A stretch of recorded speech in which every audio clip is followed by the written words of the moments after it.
Moody was his name. He said no man beyond this line. Then the women went beyond that line.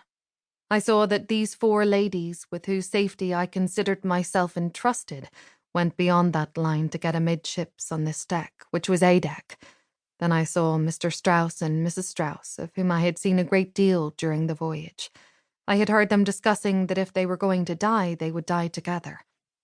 We tried to persuade Mrs. Strauss to go alone, without her husband, and she said no. Then we wanted to make an exception of the husband too, because he was an elderly man, and he said no. He would share his fate with the rest of the men, and that he would not go beyond. So I left them there. Colonel Archibald Gracie, Titanic passenger, April 30th, 1912. Chapter 8. RMS Titanic, April 15th, 1912, 1:15 a.m. The boat deck on the second-class level was nearly as chaotic as the corridors of third had been.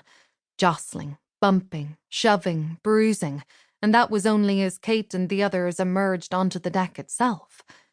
Families were calling for each other.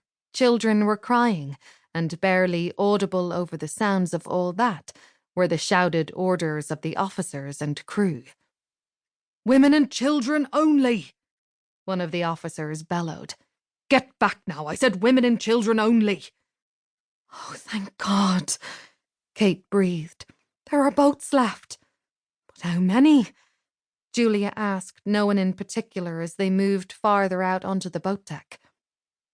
"Did anybody count the boats earlier? I heard some of the men in the great room talking about how the lifeboats aren't meant to be holding vessels. They're meant to transfer passengers through another ship.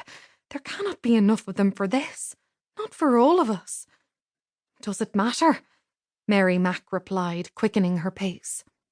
No, it didn't matter. If there was even one boat left, that would be enough, provided they could get on it. It felt like a miracle that Martin had somehow led them up to the frigid, crowded boat deck, moving past the frightened passengers with competence and confidence.